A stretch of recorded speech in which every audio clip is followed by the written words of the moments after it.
Voici les premières bases d'encodage dans Épicure destinées à un médecin généraliste.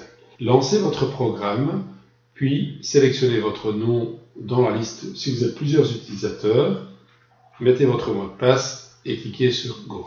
Prenez l'habitude de systématiquement ouvrir une connexion IELTS en commençant votre travail sur Épicure. Vous pouvez même demander l'activation d'une session automatiquement.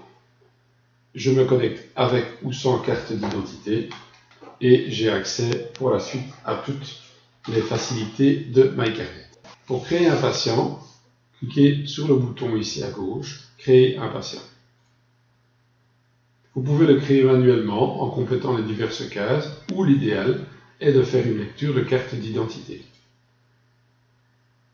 Toutes les infos se placent dans la fiche, hormis les infos de mutuelle, que vous pouvez récupérer puisque vous avez une connexion IELTS active par une lecture de l'assurabilité. Les données de mutuelle s'affichent et via le bouton Transfert sont transférées dans la fiche du patient. Vous validez la fiche et votre premier patient est créé. Voici comment rechercher un patient dans votre base de données. Tapez les 2 ou 3 premières lettres du mot dans le champ nom ou dans le champ prénom ou adresse, etc. Et vous retrouverez immédiatement le patient recherché. Épicure possède 2 barres d'outils intéressantes. La première barre d'outils est la barre des bilans. Elle permet, en un clic, d'aller voir une partie du dossier du patient, comme par exemple ses biologies, ou son traitement chronique, ou ses vaccins, etc. La deuxième barre d'outils est une barre de prescription rapide et permet, comme par exemple dans le cas d'une prescription, de faire une prescription rapide sans ouvrir le dossier du patient. Nous affichons immédiatement son traitement chronique. Reprenons le patient nouvellement créé. Cliquez sur le bouton Dossier du patient. Épicure contient 4 grandes zones. La première zone est la zone des éléments de soins qui permet de classer vos consultations. Cela sera vu ultérieurement. La partie inférieure gauche est la synthèse du dossier du patient avec toute sa synthèse de données, son traitement, ses tâches, etc. La partie supérieure droite correspond à tous les contacts, une ligne par contact, et dans le dessous, le détail de chaque contact.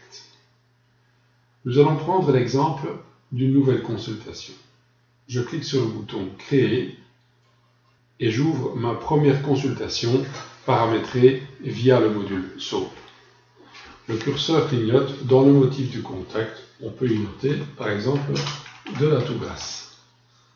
Par la touche tabulation, j'arrive dans le champ de plainte anamnèse. La touche tabulation nous amène cette fois-ci dans les données objectives d'examen clinique. Le champ de tabulation nous amène maintenant dans la systole. Nous encodons la systole, la diastole et éventuellement le pouls, le poids, la température, la glycémie, etc. Le champ suivant est réservé au diagnostic. Vous pouvez encoder un diagnostic en texte libre et cela n'a aucun intérêt pour la suite. Je vous propose de cliquer sur le petit carré bleu pour rechercher les termes de codification et taper les 3-4 premières lettres du mot recherché, dans cet exemple, une bronchopneumonie. Nous faisons une recherche dans une base de données de 55 000 termes où nous avons placé des favoris de médecine générale. Le mot bronchopneumonie s'y trouve, mais naturellement, vous pouvez chercher des bronchopneumonies bien plus spéciales si vous le désirez. Nous sélectionnerons donc la bronchopneumonie simple et je transfère cette info. À la suite du mot bronchopneumonie, vous pouvez toujours y ajouter des petits commentaires personnels. Je vais supposer que cette donnée est relevante car importante. Je coche la case relevante, c'est-à-dire que cette donnée se trouvera automatiquement copiée dans la synthèse du patient. Si nous avions affaire à un diagnostic de rhinite simple par exemple, je n'aurais pas coché la notion de relevant. En cliquant dans la case suivante, nous créons une incapacité de travail pour cause de maladie pendant 5 jours. Je valide ou j'imprime. L'item suivant est la prescription des médicaments. En haut à gauche se trouve la liste des médicaments du CVIP. Je vais lui donner un amoxiclaf à raison d'une boîte de 20 comprimés. Double-clic ou le bouton prescrire. Une dose par défaut est proposée que je peux éventuellement modifier. Je valide ma prescription en cours. Je peux lui ajouter de l'acétylcystéine à raison d'une boîte de 30. Je prescris. Je conserve la dose par défaut et je valide. Ensuite, il ne me reste plus qu'à quitter et imprimer l'ordonnance. Le dernier champ comporte une petite conclusion. L'encodage de la consultation est terminé. Maintenant, il arrive très régulièrement qu'en médecine générale, le patient vienne pour 2 diagnostics complètement différents. Si dans ce cas-ci, le patient venait pour une éruption sur le bras, je peux réencoder dans un autre SOAP un autre motif de consultation. Une fois l'anamnèse et l'examen clinique encodés, je peux encoder un diagnostic, par exemple, de dermatomycose, que je peux compléter en notant sur le bras droit. Pour cette dermatomycose, je prescris un médicament, une application par jour, et je valide, puis je quitte le module de prescription. Nous avons donc 2 SOAP tout à fait différents. Nous pouvons revenir dans le premier pour compléter la consultation en rapport avec la toux grasse et revenir dans le deuxième pour compléter la consultation de la dermatomycose. Lorsque je ferme le contact, nous voyons un résumé de la consultation, la toux grasse depuis une semaine et l'autre résumé qui est l'éruption sur le bras. Le contact objective bien cette double consultation motif toux grasse, éruption sur le bras.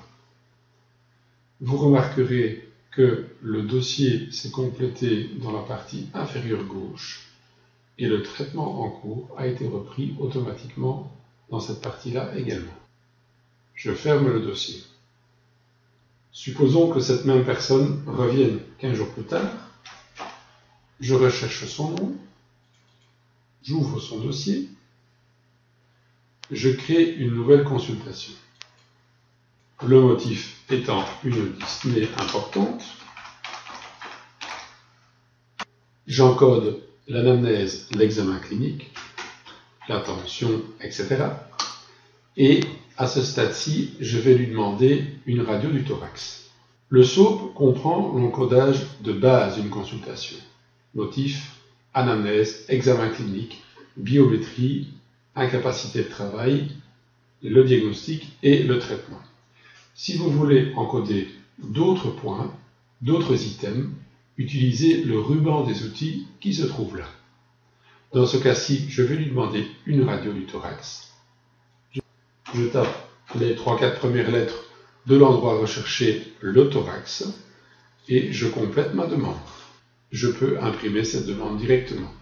Je peux également utiliser le bouton de kiné pour lui faire une prescription de kiné par massage respiratoire, 1 fois par jour. Je peux également compléter son dossier avec certains antécédents chirurgicaux ou médicaux. Le patient me signale par exemple qu'il a été opéré d'une appendicite. Je sélectionne l'antécédent. J'ouvre ma base de données. Je retrouve l'appendicite que je transfère. C'est un antécédent chirurgical qui s'est passé en 1999. Je peux encoder un autre antécédent, tuberculose. Vous remarquerez qu'elle n'a pas été reprise par défaut dans les favoris. Il vous reste alors à la trouver dans toute la liste présente ci-dessous. Vous remarquerez qu'il y a énormément de tuberculose. Vous pouvez alors affiner votre recherche en mettant quelques lettres supplémentaires. Par exemple, ici tuberculose pulmonaire confirmée. Je transfère l'information. C'est bien un antécédent médical qui a eu lieu en l'année 2005. Le patient me signale qu'il est encore allergique aux macrolides. J'encode une allergie. Cette fois-ci, j'affiche les classes du CBIP. Je recherche l'infection, les antibactériens. Je sélectionne les macrolides ou les macrolides plus précis et je transfère l'information en notant éventuellement une remarque. Quand tout ça a été encodé, je vais maintenant montrer comment réaliser une lettre pour le confrère. Cliquez sur le bouton Document. Je choisis une lettre pour mon confrère que je transfère. Il ne vous reste plus qu'à encoder le motif de votre envoi et toutes les données du patient ont été automatiquement reprises dans la lettre. Ses antécédents, ses pathologies actuelles et ses allergies et son traitement en cours. Vous pouvez maintenant imprimer cette lettre pour le confrère. Nous fermons la consultation et nous retrouvons les deux consultations côte à côte avec le détail de chacune ci-dessous. Vous remarquerez que toutes les données encodées pendant la consultation ont été reprises dans le dossier médical. Pour compléter cette consultation, vous pouvez également utiliser tous les services du ruban d'outils présent ici au-dessus. Vous pouvez y ajouter un document pour le kiné, un document pour l'infirmière, éventuellement ajouter une tâche, faire un scan, encoder un PDF. En cliquant sur le bouton Vaccin, on affiche les groupes du CBIP. Nous allons encoder un vaccin de type hépatite B chez l'adulte. Nous choisissons la dose effectuée, la première, deuxième ou troisième, en grisé les anciens schémas de vaccination. Par exemple, la première injection dans ce cas-ci. Je choisis le médicament prescrit et je transfère le vaccin dans le dossier du patient. Un rappel est automatiquement proposé et en acceptant ce rappel, il est placé immédiatement dans le dossier du patient. Après quelques temps d'utilisation, vous aurez des dossiers beaucoup plus complets.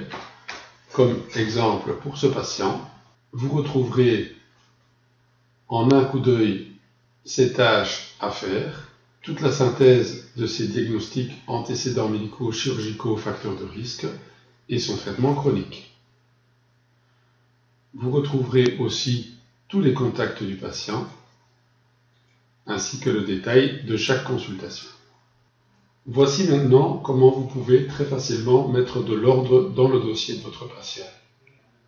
En ouvrant son dossier, le patient revient quelques mois après sa bronchopneumonie gauche, qui est totalement guérie, et vous décidez que cette bronchopneumonie devient un antécédent médical.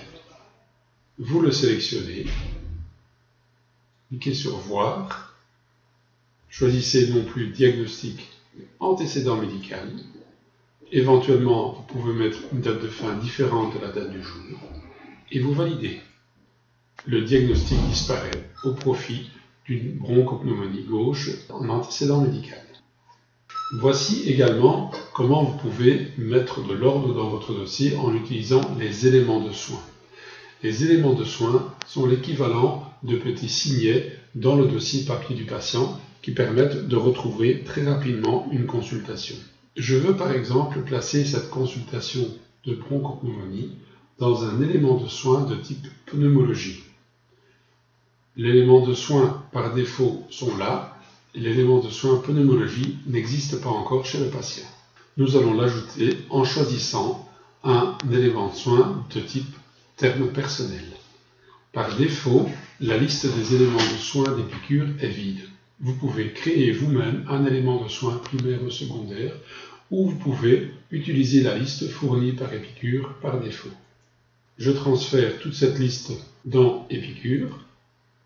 Je choisis l'élément de soin, donc le signet pneumologie, que je transfère dans le dossier du patient. Prenons le contact du 23 du 9. Nous voyons qu'il appartient au dossier général, donc c'est-à-dire qu'il n'a pas de classification, et je peux directement le faire glisser dans l'onglet pneumologie. Je le déplace. Immédiatement, on voit qu'il appartient à la classe pneumologie. Par la suite, quand vous ouvrirez votre dossier, on s'ouvre toujours sur tous les contacts afin d'afficher toutes ces consultations, mais en cliquant sur l'élément de soin pneumologie, vous n'afficherez que la consultation qui a été étiquetée comme pneumologie. Vous êtes maintenant prêt pour utiliser Epicure de façon tout à fait efficace. Si vous avez diverses questions, vous remarquerez que vous retrouverez des points d'interrogation un peu partout dans les fenêtres d'Epicure. En cliquant sur un de ces points, vous ouvrirez une aide contextuelle en rapport avec la fenêtre sur laquelle vous êtes positionné. Vous pourrez également avoir accès à toutes les aides vidéo proposées par Epicure dans le menu Aides, liste des aides vidéo.